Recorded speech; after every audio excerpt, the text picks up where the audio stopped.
Hi guys! Welcome back sa YouTube channel ko. So for today, meron tayong math challenge coming from algebra. Pero before natin sagutan itong mga Lodi Cakes, shoutout muna kay Patricia Bacani Fojas and also kay Engineer Jimsel Valdez Laroa. And thank you so much sa mga Lodi Cakes natin na patuloy na sumusuport sa channel natin. Thank you so much Ma'am Patch and Engineer Jimsel. Pagsuporta palagi kay Sir IJ. And pwede nyo naman i-try muna yung problem guys. Pwede nyo i-post yung video and then try on your own first. And then check your answers afterwards and after watching the video. So if f of x is a polynomial function satisfying 2f of x plus f of 1 minus x equals x cubed, what is the sum of the coefficients of f of x? So we have the following choices, 1/3, 2/3, 1, and 4/3.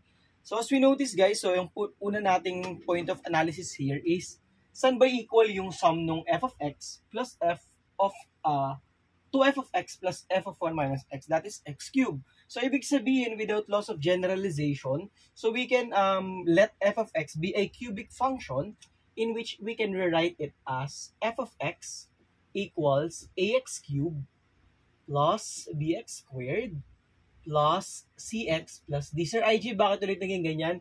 Kasi yung sum kasi natin is equal to x cubed, which is a cubic function or cubic expression, cubic algebraic expression. So x cubed kasi siya. And then so kapag nalit na natin to sa ganito guys, ano bang hinahanap Sir IG? What is the sum of the coefficients of f of x? So that means we are looking for a plus b plus c plus d. Kapag inisip natin na ang hinahanap natin is sum ng coefficients a plus b plus c plus d, ano ibig sabihin nun? Okay, that is right. So dapat naisip nyo that we are looking for f of 1 equals blank. Bakit po Sir IJ? Can you let us, or can you dig deeper? Bakit po naging f of 1? Kasi kapag sinubstitute kasi natin yung x cubed, x squared x, pinalitan natin yung x ng equals 1. So we have f of 1 will be equal to a times 1 cubed plus b times 1 squared plus c times 1 plus d, in which we will arrive with a plus b plus c plus d, which is the sum of the coefficients of f of x. So okay na tayo dyan. So anong gagawin natin Sir IG since we're looking for f of 1? So ang gagawin natin, at x equals 1, ito yung magiging reference natin guys ha. X is 1, so magiging ano siya, 2f of 1 plus x is 1, 1 minus 1, that is 0. So we have plus f of 0 equals 1 cubed.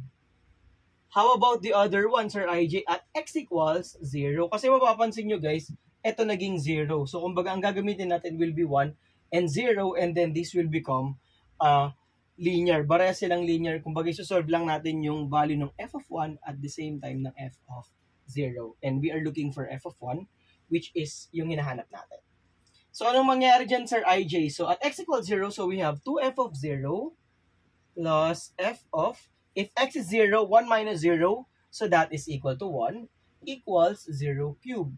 Siguro guys, kung nahihirapan kayo sa ganito, so pwede nyo rin naman sigurong ilet na a equals f of 1, b equals f of 0. Pero kung carry nyo naman, so pwede natin gawin ganito. So we have 2f of 1 plus f of 0 equals 1. And then we can arrange this one. So unahin natin sa f of 1 guys, f of 1 plus 2f of 0 equals 0 kasi 0 cubed. Anong hinahanap natin Sir IJ? F of 1. So paano natin ma-eliminate si f of 0? So pwede natin gawin dito guys, we can multiply the first equation by 2.